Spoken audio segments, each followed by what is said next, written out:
Okay, um,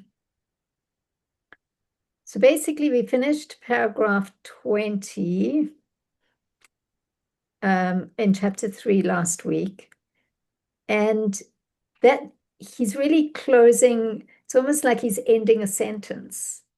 He started in the paragraph saying that he's going to do a hitbonenus on Mimale Kol Almim, how Hashem's light functions in the world, in the physical world, and well, in Bia, Beria, Yetzira, and Asiya. And now with paragraph 20, he's come to the end of that. So we really, it's almost like I feel with this text that what we tend to do is it's like there's this forest and we're hacking a pathway through this forest. And then suddenly you can, you every now and then you need to look from above and see where you are in the forest.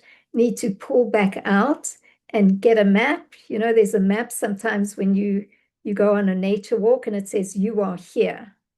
And then you can see how you got there and where all the paths are and where you're going.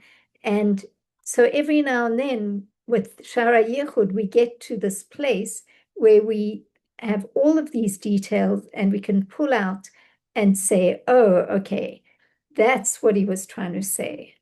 Because while you're in the middle of it, it's very hard to get like a full picture.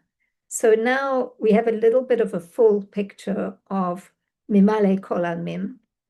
And so the question becomes really like, how do we process looking at it as from the big picture, now that we've learned all the details.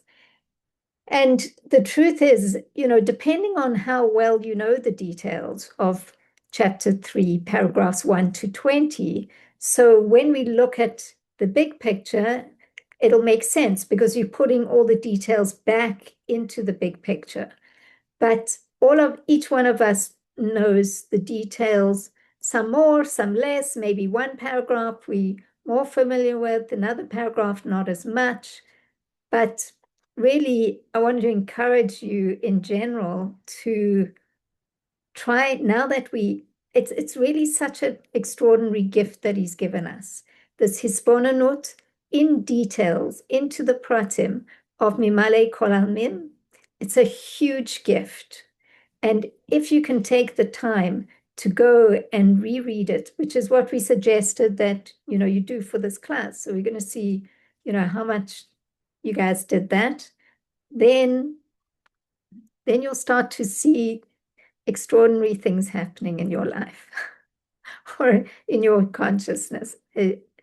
It's just the way it is. The more you go into the details, and then also when you pull back out, you'll also have more aha moments of like, oh, okay, that's what he was saying, and that's what this means, and it all kind of comes together.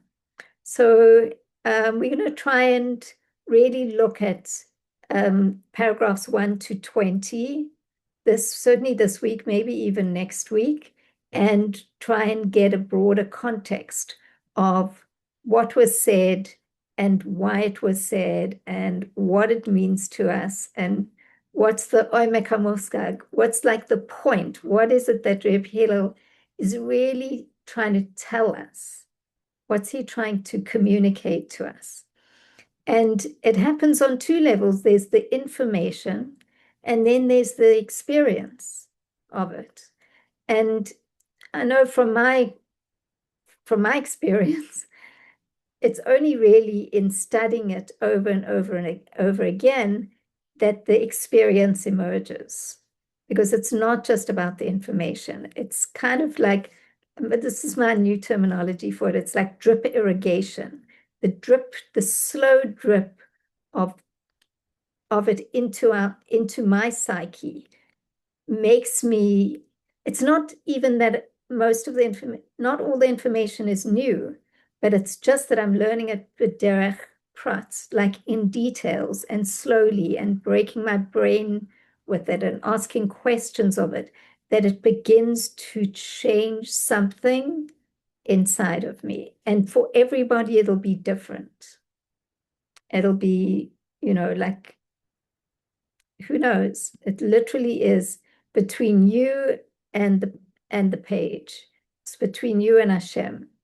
And that's where it really happens. Over here in this class, we try to give you access to your own access to the text. So then you can go and sit with the text and really, I almost want to say pray with it. It's kind of it's not that it's prayer, it's Torah learning, it's hitbonenut, but it's almost like prayer is like, hitbonenut is almost like this place somewhere in between what we think of Torah learning and prayer. It melds the two of them in a strange way.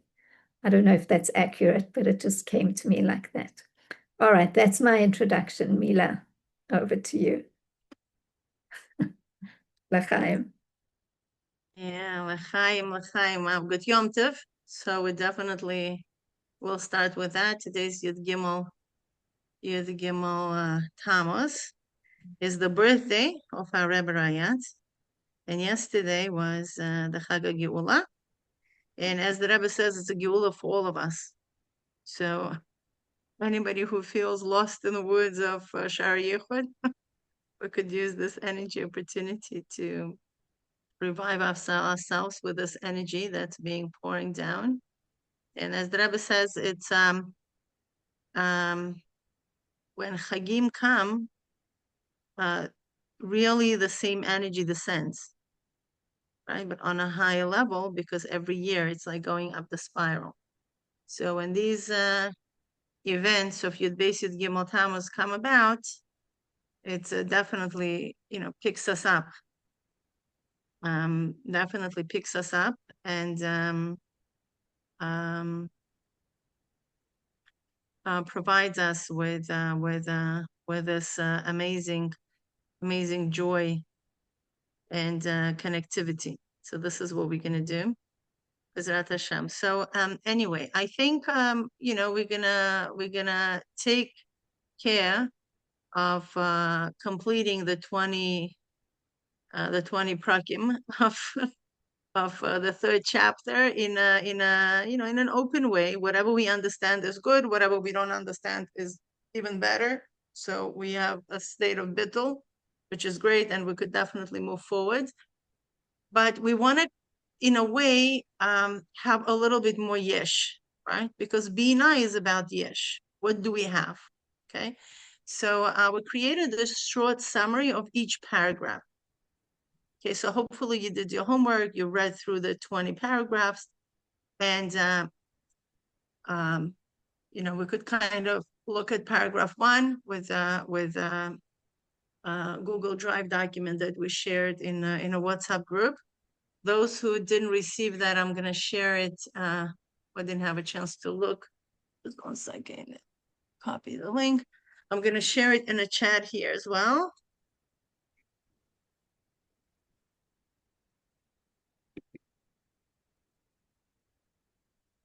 Okay. Okay, so you have it here in a chat. And I guess the goal would be if you could go inside the document and we will read it ourselves first. It's really 2-page document. It's not a huge one. It's in a way gives us just the clarity. Okay, he began with this, then he went here, then he went here, then he went here, then he went here, then he went here. And the bottom line, what do you think he's trying to say? Okay, because obviously Rabbi Hillel has an agenda. He's not just like talking, right? And we know Rabbi Hillel is an amazingly systematic teacher. So we could see already early on him planting seeds that grow as we move along. Okay, so let's do that. Let's open our documents. I could actually maybe share. What do you think, Nuria?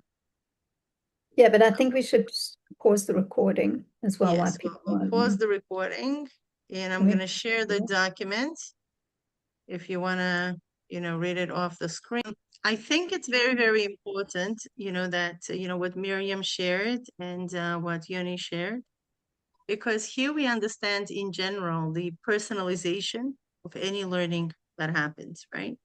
Because it's, as we were discussing before the class, right? The the everything what we are learning basically has to, and this is what this chapter is actually doing, is teaching us how something begins as intellectual, but then if you continue doing the hisbaininus, you kind of transcend, right, from omeka musak until the re'iyah, the vision of chachma. This is where we kind of let go of our own understanding, okay, and we're able to kind of accept how Hashem wants us to understand, right? Because there is this transition. If you remember, when we were in first chapter, we still had that question: what is the difference between Omek HaMusak and the Chachma?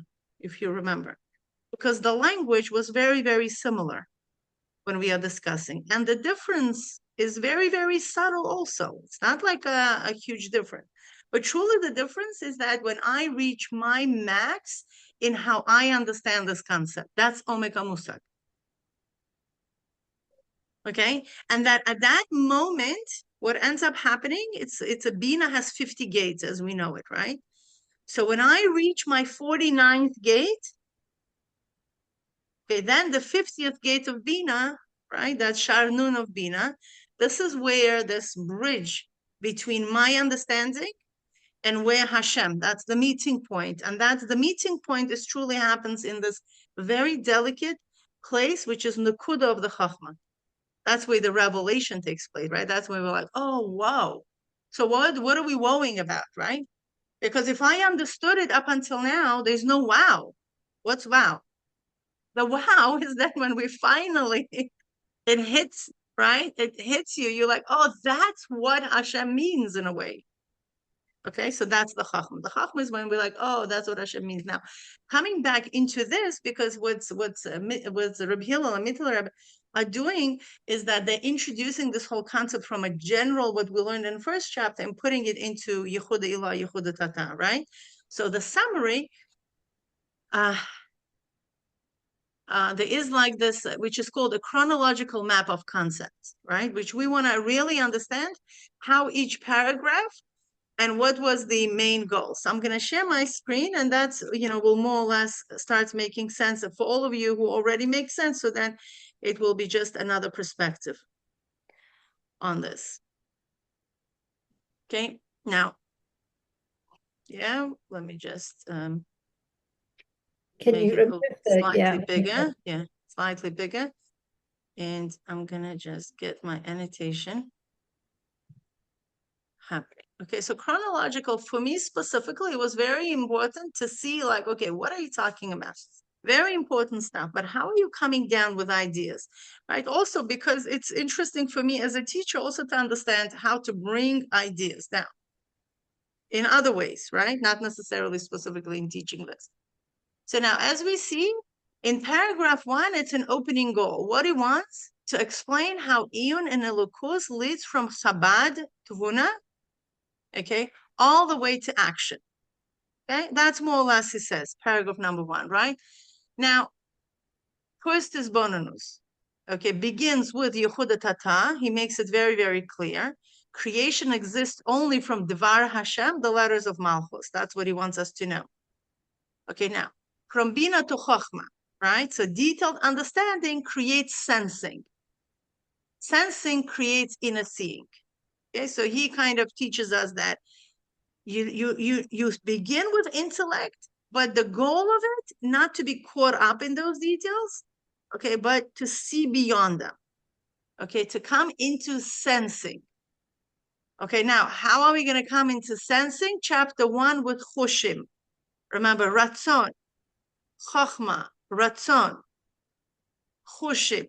They all open up when we go beyond intellect. Okay, so now reaching Atmos, that's where I missed it, right? But that's where it is. From lower unity to higher unity, one comes to seeing of the Mahus, seeing of the essence. Hashem alone is a true reality. So from Yehuda Tata, we come to the thesis of Yehuda Ilah. Because from Yehuda Tata, world exists. Okay, I exist, you exist, I don't know, my coffee exists, money exists, right? And what I do, I bring every detail back to and realize that it's all Dvar Hashem, that is all the words of Hashem. I'm bringing back all the details to Hashem, okay? That's Yehuda Tata. Yehuda Tata is dealing with the world, okay? Once I bring enough details back to Hashem in my realization, okay, what ends up happening, all of a sudden I realize, hey, what's true reality is Hashem. That's the true reality. That's the true guy up there who really exists. Okay, and he is alone the true reality, as Rambam says, right? So now this insight, okay, in paragraph 3, he also says descends into love. Okay, it affects my decisions, my chinuch. That's the Shema already. The ahafta, and how I teach my kids into action of tefillin, mezuzah, and actual practical mitzvahs. Okay, that's what it is. Now, the number 4, right? So now he gave us the big cloud. Now he descends and he now gives us more, right? The central is bonus of Mamalikol Almin because it becomes internalized. Why we need to begin with Yehuda Tata, why we need to begin with Mamalikol Almin is because Mamalekol Almin, this is the light that actually goes into the Pneumius. And the Pneumius was essential, okay? Because there's no point of, we don't have the Kalim yet for the Sovev. Okay, because we need to focus on Pnimi. So now the central hisbonenus of Mamalikol, right? Because it becomes now in 5. Now we going kind of back. Okay, so he says, okay, remember in Bina, okay, the Bina has length, width, and depth.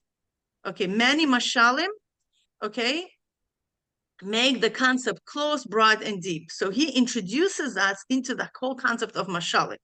Why is he doing it? Well, because he wants to introduce those mashalim, so he needs to prepare us for that. So 6, but he says, before I'm going to bring you the mashalim, I need to warn you about the philosopher. Why? Because if we are looking into the physicality of this world only through the prism of the physicality, these mashalim going to bring us to what? To idolatry. Not idolatry, so to idol worship. Why? Because if you're bringing the mashal of the sun, oh, the sun is God now. Do you understand? I cannot approach any physicality if I did not understand where the problem of the philosophers were.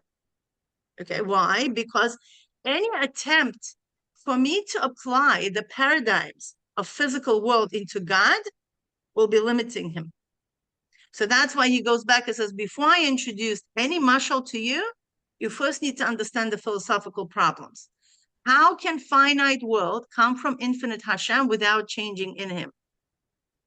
Okay, that's ultimately 2 questions in one. Then he says, okay, you know what? You need to understand the difference between Shefa and Or.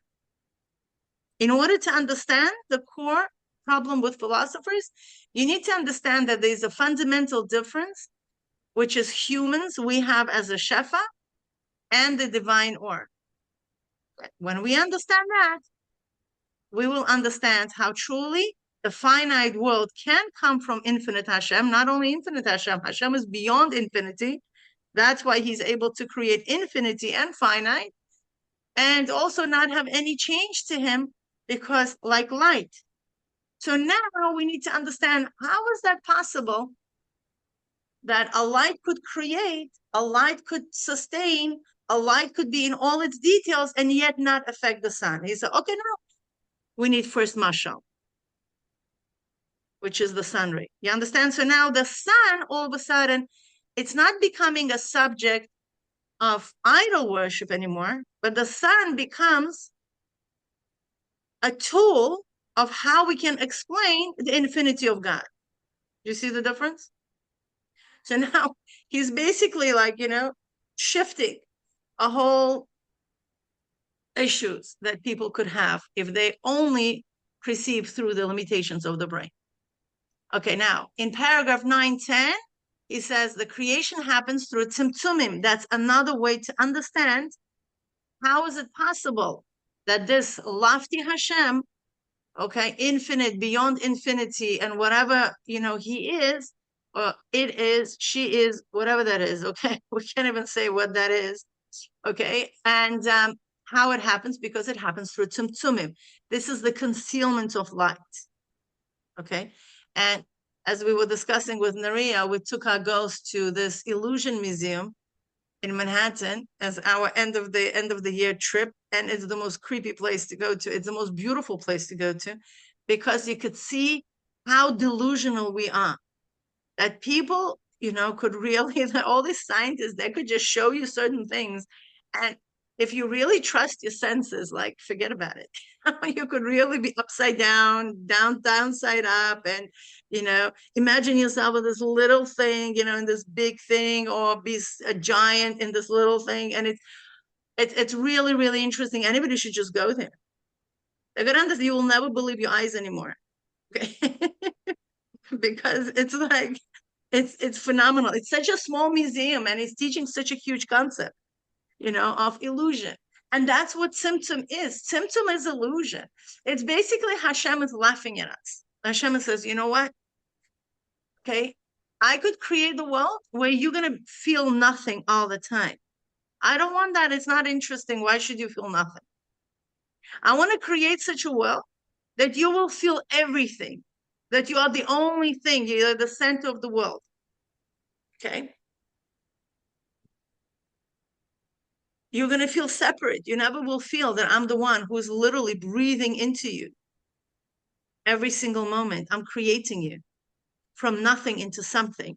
Every single moment. And you will have no clue about it.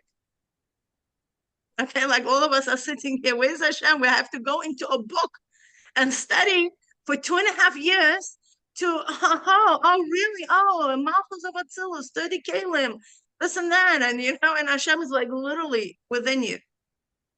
Okay.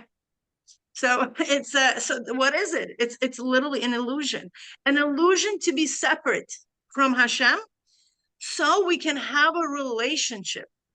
Okay, because Hashem doesn't like dictatorship for some reason. He's like, nah, it's not my game.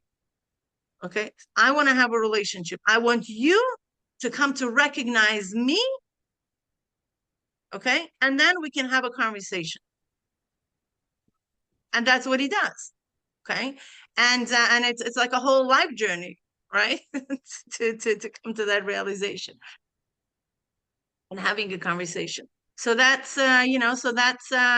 that takes a lot. That takes a lot of belief, and that takes a lot of guts from us, to really understand and align ourselves with that truth.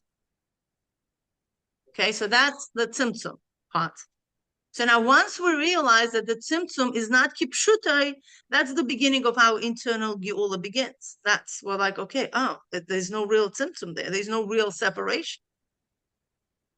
There's no real concealment. Once the Mekabel starts realizing that, okay, so he has that little hole through which he could go through straight into Hashem's consciousness. Okay, so then that's, 9 and 10. 11, he introduces the form Hashalim in a full, broad way, the sunlight, the candlelight, the soul life in the body, and the Koach HaPol, right? Each reveals another detail. So that you see, he's already coming from Oref to Rochav. Okay, because remember he said, Oref, it's enough just one concept. Just because it's just coming closer to the brain. The Rochav, now we need all of them. Mashalim, we're lining them up, and we see what each one contributes to the general concept. Okay? Then we go into the Malchus as Memale, right? That descends through the Masach. Masach is the curtain, okay, into Biyah through letters, Kalim, Malachim, and Koiches, and all that stuff. Okay, obviously, this is a very, very general line. Then Koach and Chayus, goes into a whole understanding between 14 and 16. What Koach brings being into existence, Chayus gives them inhibitul and renewal of the Ratzo V'Shov. Okay, but Koach is the one who actually brings them into existence. Then on 17, Or is higher than Koach and Chayus, right? And preserves divine transcendence even while enlivening. Okay, because remember, we spoke that Or is where the change is taking place, the creation is taking place. Okay, it's not in Koach, and it's not in Chayus, and it's not in Koach. Okay, then we went into 19, the point of Dira B'Tachtonim, right? The point is through the Torah and mitzvahs, which into the whole understanding of how we're transforming darkness into light, and 2 ways of how we do that. Okay. And also understanding which is mitzvahs, a candle, which is Or Choser, which is Malchus, which is Ban, which is Birurim, right? Birurim of Noga. And the Torah is a sunlight, which is Or Yashar, which is Zoh, which is highlight. Okay, and then the 20th was the whole understanding of Ratzo V'Shoiv, right, is united, Malchus or Choser, arousal of the Zoh or Yashar, and so on and so forth. Understanding that mechanics. Okay, so now this summary of the first 20 years, this is more or less, I would say, the key points here, right? That Rabbi Hillel is showing that real hisbonenus begin with seeing creation as dependent on divine letters. Okay, and deepens until one senses Atmos as the only true reality, and then return downwards to reveal that very Atmos inside Mamalik Almi. Because it's not just like I'm staying up high there, and remaining there. No, the whole idea is to bring that truth, that consciousness down here below, because truly Hashem wants Dira B'Tachtainim. Doesn't want that to remain there up there. Okay? No, he says, my Atzmus is revealed down here in this world. That's where I want to dwell. And how do we do that? Obviously through that consciousness, through mitzvahs, through Torah, through understanding the whole Ratzo V'Shoiv, right? An actual avoid in the world, because the whole introduction, if you notice, like while all of a sudden he's talking about Ratzo V'Shoiv all the way in the end of, this series of paragraphs, is to truly understand that the whole Isbonenus is in a way of Ratzo V'Shoiv. Okay, Shema is Ratzo. Remember, I think it was like 2nd chapter when he said Shem Ayin. Okay, Shema Yisrael, actually, right? Shema Yisrael. We're going all the way up to the Atzmos, which is the Atzmos of Yidden is Yisrael, right? And then we go Hashem Elokeinu, Hashem Echad, bringing it down. Okay, into the level of Echad. That's still before the Tzimtzum. And then Baruch Shem Kibod Malchus Elolam Vayid, that's already Yichud Tata, right? Shema is Yichud Elah, Yichud Tata. So that's, pretty much the whole Avodah. The whole Avodah is Ratza and Shoiv. The whole Avodah is not Ratza. It could be the most enjoyable thing to do in Ratza, right? To be honest. But truly, when we go all the way up, if we're going for the right reasons, okay, we will see the desire of Hashem. And if we are already egoless at that point, okay, we want to see the desire of Hashem, which is in this world, and that's why we're coming back here. Okay, because there are many examples where people had only Ratzah without Shoiv. And then, we know the sad reality that happened to them, right? Because that's where they wanted to do what they wanted to do, not what Hashem wanted them to do. Okay, so even on these fine levels, we could still, be with a little bit of ego. And bottom line, what the neshama wants to do? The neshama wants to be one with Hashem. So we cannot really blame them, right? The desire to have ratzah is like the flame of a candle who wants to just, go up to its source. We cannot blame that. because we're bringing out the idea of Atmos, okay, the Nefesh Bahamis is the light going downwards. The Nefesh Elokis is the light going upwards. Okay, and then there's an aspect of Atmos. The Atmos couldn't care less. It's not clinging to the essence like the neshama, because it is the essence. There's no way to cling. Okay, and so that's why when we are talking about the essence for Atmos, it doesn't matter. You are in Atzilus, you are in Bria, you are in Asiya. It sees the essence of God all the way through the entire Seder Hishtalshalos. So that's why it couldn't care less. There's absolutely no klipa down here below that it's going to say, oh, I'm sorry, I cannot be next to you. It doesn't exist. It's non-existent. Kalipa is non-existence on the level of Atzmos. So that's why Atzmos is the key component for Shoiv. Okay? It's not in a text. It's in Kuntras's Bibles. So I'm like, kind of like sharing it. Mila, do you want to stop sharing the documents so we can just see you? Yes.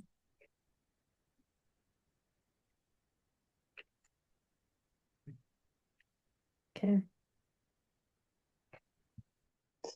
I just want to ask, so if you are seeing that, then you have you're very connected to your purpose.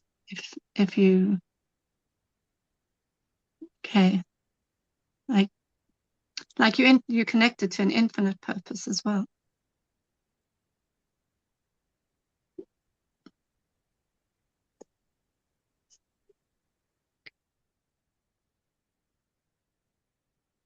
It's almost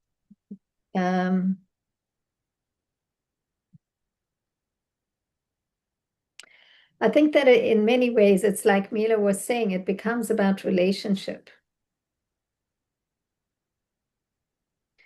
It becomes about a relationship, and then everything changes. Even the word purpose changes its meaning, because it's almost like you go from what Newtonian physics, like something that's technical, to like something that's quantum. I don't know if that's a good metaphor, but it shifts, something shifts so that even your definitions change. So our whole idea of purpose might change. That the meaning of that word, I don't know what it means exactly for you, but your concept of purpose might change more than your purpose being revealed. And then obviously the purpose is revealed. Does that make sense? I'd love to have a Farbrengen about the idea of purpose. I think it's a fascinating subject because, we all think of achievement, of something to aspire to, and, our God-given gifts that need to be revealed. And I would love to hear about a different facet of understanding purpose, like that's ultimately what we're here for. And maybe we've all got it wrong, or I've got it wrong. And I think it's important because going forward, it would give one a sense of purpose, knowing what. I like the idea that maybe the word purpose doesn't actually exist in all of this, that it's something much higher than that. It's just different. Like it's more like an energetic shift. So then your definitions change. Like Miriam is saying, then, we're maybe more thinking of purpose as like, something external. Whereas in a sense, possibly, it just happens like this shift it's more becoming as opposed to manifesting something from your talents and your abilities. It doesn't mean that you won't do that. Maybe you'll do it more, but the shift is in becoming.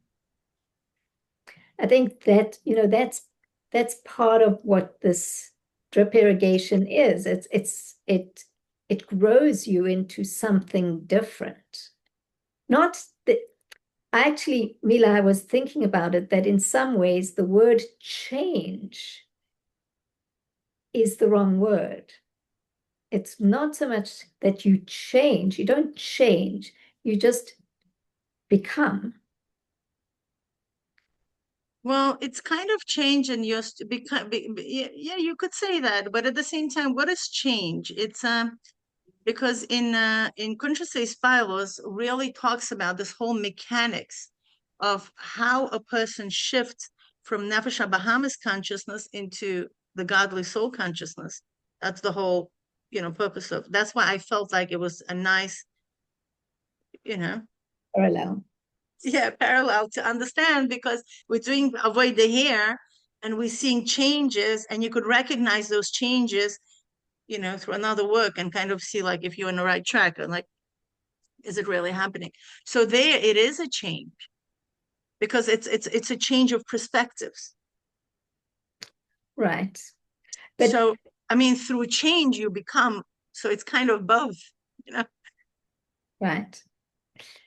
You could also say you're more aligned, right? So it's like the very, it's what happens when you refine your brain? You change the brain chemistry, changes brain physicality, actually changes, right? So the more refined your brain is, right, the more it's able to operate on a different frequency, right? So there is a change. Yeah. So we cannot say there's no change. And then through that, you become more refined, right? So you become a Kayla. You start channeling godliness more. Exactly, because it's like picking up, right? It's picking up on those subtleties. It's yeah, you connect to that frequency more, like there's becoming an alignment. It's not going to be about, I don't know, cucumbers and potatoes anymore. It's going to become, where is Hashem in this cucumbers and potatoes? So it's but even that's an intellectual construct. I mean, not necessarily. It's a sensing. It becomes beyond intellect. Right.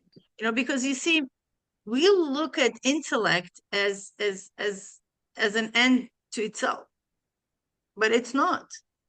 What ends up happening is that it's a tool. It's here, you see, like this. You see, this is what we perceive, and we channel it down through our body. So whatever you perceive, that's you able to channel it through your body.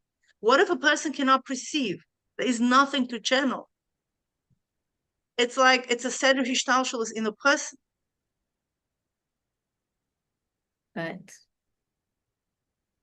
So that's just how it works, right? So from koach hamaskil, right, into our brain, into our limbic brain, into our cerebellum, that's where our neck going down into our body. That's how we channel things energetically.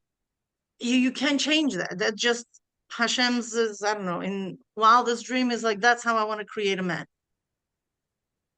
And in a way that it's like in our attempt to fight to the system, we are not benefiting from the system. Do you understand? What do you mean fight the system? Because there is a notion out there you can be intellectual. You're becoming too intellectual. But you have to be intellectual in the beginning. So you bring in the light. That's why Chabad remain Chabad. That's why the Chagat system and that's what Alter Rebbe calls it, long, short way. Why it's long, short way? Fun, just open your heart. Guys, what are you doing here for 2.5 years? Just open your heart. You're in the wrong group. Go join Breslov. Just open your heart. And then what ends up happening with Breslov? No, I can't open my heart, so go take psychedelics. No. You know what I'm saying? Like, I'm not going to go take psychedelics. because I need to open my heart through my Chabad. Okay, so what ends up happening? What's a long, short way and short, long way? What is it? There's a whole Mishnah about it, right? Alter Rebbe didn't just say it. There's a whole Mishnah about it. What's a Mishnah about it? There was one guy who was walking down the street, and then he wanted to go to a particular city. And then he asked the sage, where should I go? And then he said, well, there are two ways. One way is a long, short way. The other one is a short, long way. So what's the idea? What's short, long way? By distance-wise, it's a short way. Okay? But you reach there, halfway through, you'll see bushes that will take you 10 years to remove, and you won't be able even to get through. So what you're going to do, you're going to go back, and then you're going to take a long, short way. So understand, it's true that technically that's a short way. Just open your heart. Then you don't know where to begin. Where you're going to open your heart? How you open your heart? So you're going to go through years of psychotherapy, years, and no, right? And then you realize, well, it doesn't work. I still feel all the trauma and everything and blah, blah, blah, and all that. And then you're already, I don't know, 99 years old. What are you going to do? So you're going to say, you know what? Maybe you should try Chabad. You know? So now what's Chabad is a long, short way. It is a long story, as we have evidence of it, right? In this group, we understand that it's a long story, right? It's not short. But it's for sure. It's you have this sense of certainty. There are no bushes laying anywhere. You don't need to do anything. It's a long, clear path of what you need to do to open your heart to Hashem, to reach that Pintele Yid, Nekudas Halev, right? Whatever we call it. So once you do that work, so why is it? Because that's how Hashem created the world. So what are you fighting? That's what I'm trying to say. Like, you're fighting the system that's Hashem created. So the Alter Rebbe saw, as the Alter Rebbe was Neshama Chadasha, that's also a bigger advantage. Meaning, what does this mean, Neshama Chadasha? Neshama Chadasha is a new soul that was not affected by Golos. Do you understand? Because even the Neshamas that descended here before, okay, they become more crystallized in the paradigms of this world. Okay, so the advantage of Alter Rebbe being Neshama Chadasha is a totally new perspective on things. Okay, so Alter Rebbe kind of like, the Neshama kind of schemed, and it's like, okay, you don't need to go through all of that. That doesn't work. Okay, I'm going to introduce you a light, a system that's going to shine through and will get you where you want to get for sure, without fooling yourself, without becoming a tzaddik, so quote. You don't need to be a tzaddik to follow this path. Okay, and that's the beauty of it. That's the beauty of Chabad Chassodus, is like, you don't need to be on any statue in spirituality. You could just literally grab a guy from the street, introduce him, let him put in the effort, and he'll get there. Because we're talking about the light of Atzmos that's able to elevate even the lowest of klippis. Okay, so then no matter what the spiritual level of the human being that we're talking about, if he introduces to his brain the very concepts that we are talking about right here, right now, it will cleanse it, because we are talking about very powerful Ma'ayan, very powerful wellspring that Alter Rebbe opened up for everybody. That you don't need to be the Tzfat Mekubal, sitting and for learning it after 40 years, only after certain spiritual levels and all that stuff. So he literally took the wellspring of the Arizal, okay, and channeled it that everybody could drink this water.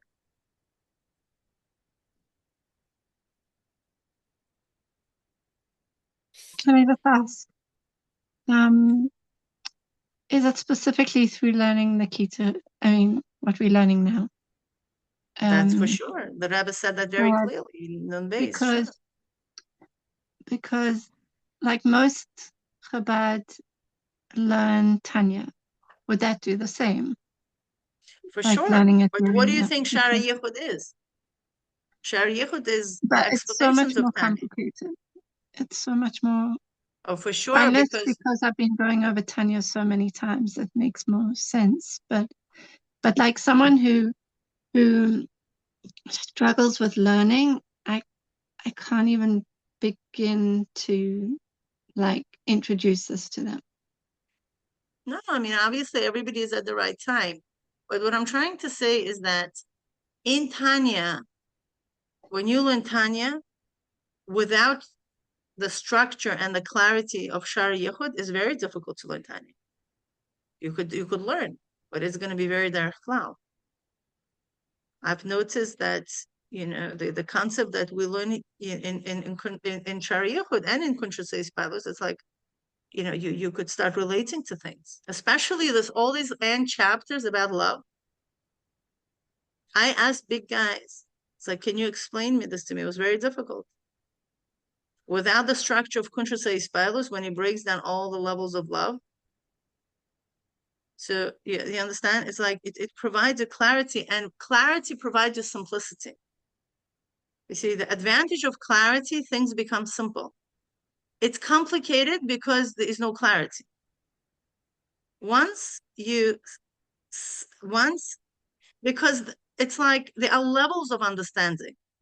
You cannot synthesize without analysis. Analysis always before synthesis. Analysis is when we break down things. Okay? We break down the concepts and we study each part separately, then we merge them together. That's synthesis. You cannot do synthesis if you don't understand what the people are talking about. Okay, so you're saying the words of Tanya, it's Torah Shebechsav of the Chassodus, there's holiness in it for sure. It's like saying Tehillim. Who could argue by saying Tehillim? So say it Tehillim. What this has to do with you understand? It's like nobody's arguing that saying Tehillim has value. For sure it has value.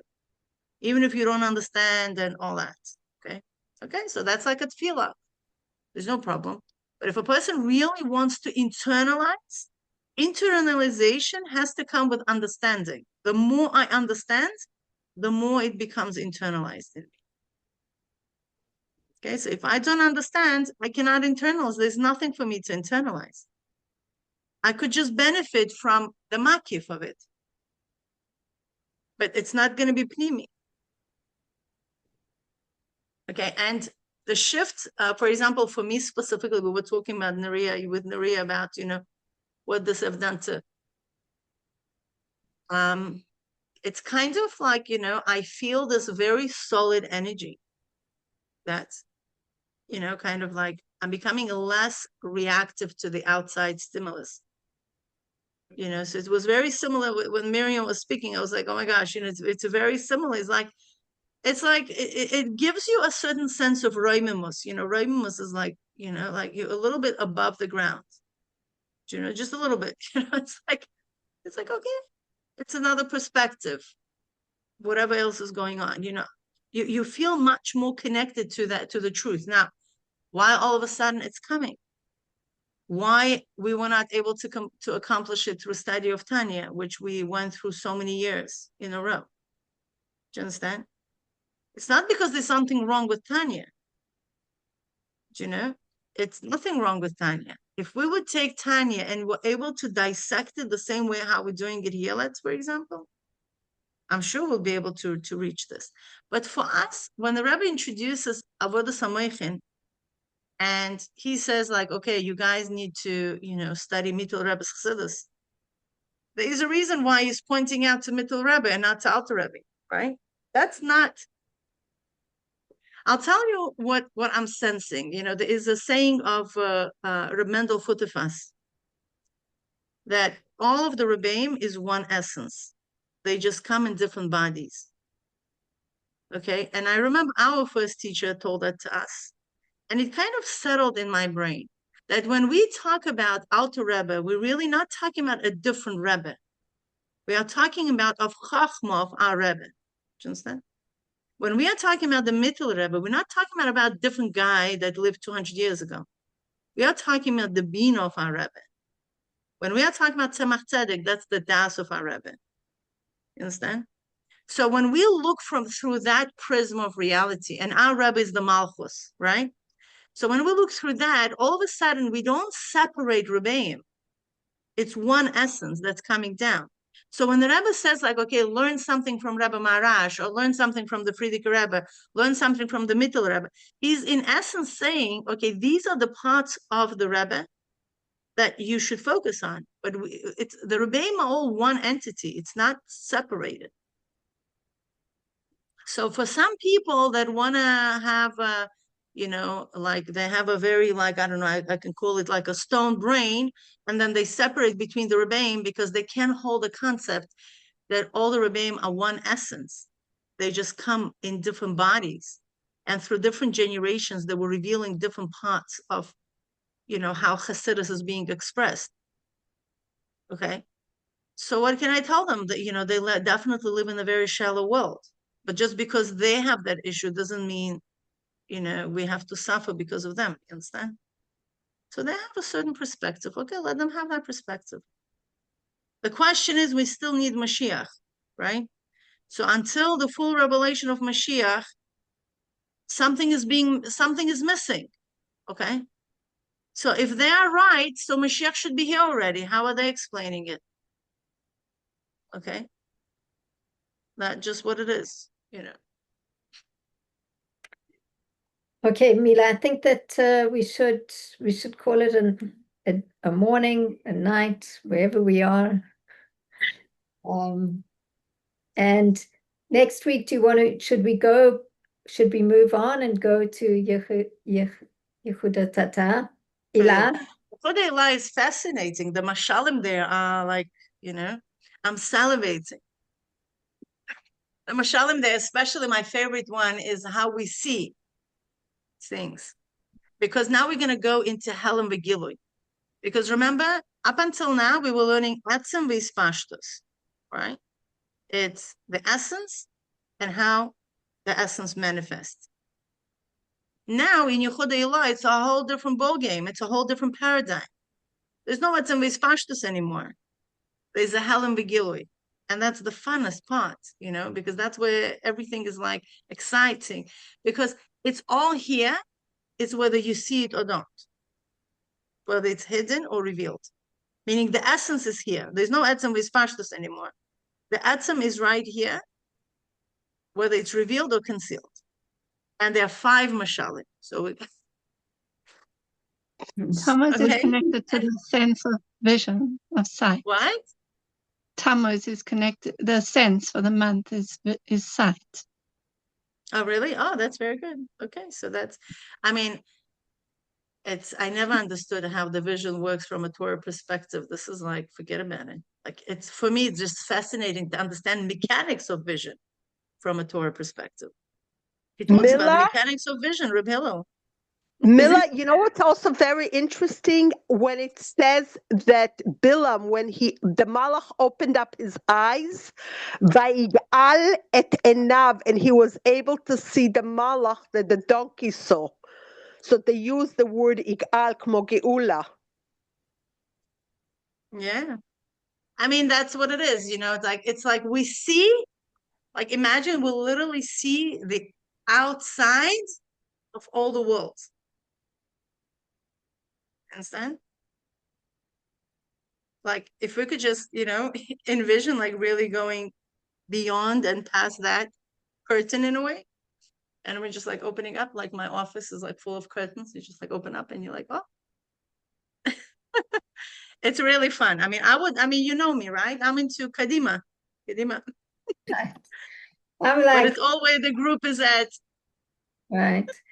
Oh, look, the reality is that there's only so much we can do in this forum of what's the word? Chazara. I even say that badly. It sounds like I'm saying something else. But you basically have to do it yourself. You have to go back over these paragraphs and learn them. Whether it's 10 minutes a day, so it doesn't feel so overwhelming. And you have all the summaries and various, you have mine and you have Mila's and you have your own. But So there's not much that we can do as a group more than we've done, I think. I think I'll tell you what it is. If you're limited with your time and you just don't have a patience or mental capacity to read through 20 chapters, that's fine. But focus on this four mashalim, okay, and understand which part of this mashalim, what are we taking, and how, what information of this four mashalim become into one understanding of Mamalik Almin. If you just do that, we're good. Forget about the questions of the philosophy, all blah, blah, blah. Just focus on this four mashalim because that's the essence, that's the heart of these 20 paragraphs. Okay? Because now we're going to introduce another 5 mashalim, and you know what we're going to do? We're going to compare and contrast between those 5, and then we're going to work with these 4 and 5, with these 9 mashalim, to compare and contrast Memale and Sovev. Do you understand? So these mashalim are the essence, because that's what we're working with. This is what we have. All the rest are nice, beautiful concepts that he's throwing here and there to help us form. In the essence, we are left with this mashalim, and we are working with this mashalim. So the mashalim are the essence of it, okay? So that's from paragraph 11. Paragraph 11 gives us the four mashalim. Just go through. We even created a chart, remember? With all the mashalim, Right. compare and contrast. We shared it a couple of weeks ago. What each one of them is saying, and how are they similar, how are they different, and what each one of them is adding. So this is the essence, okay? So I think if we just, do that, dayenu. Thank you for that, Mila. It sounds like a kosher shortcut. Yeah. No, there's only so much we could do, again, at this stage. The more we're able to go, and remember what we did in the first chapter, that we were like, we're dying, and then we went back and like, oh, it was much easier. Okay, so with B'ezrat Hashem, I'm going to do that. But,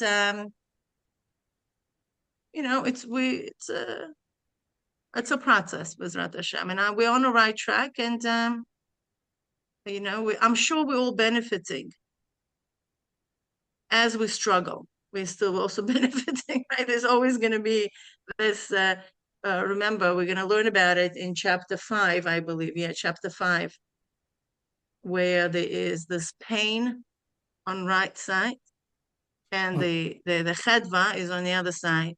And there's always that balance, pain from what I don't get, and the happiness of what I do get. And there's always that balance.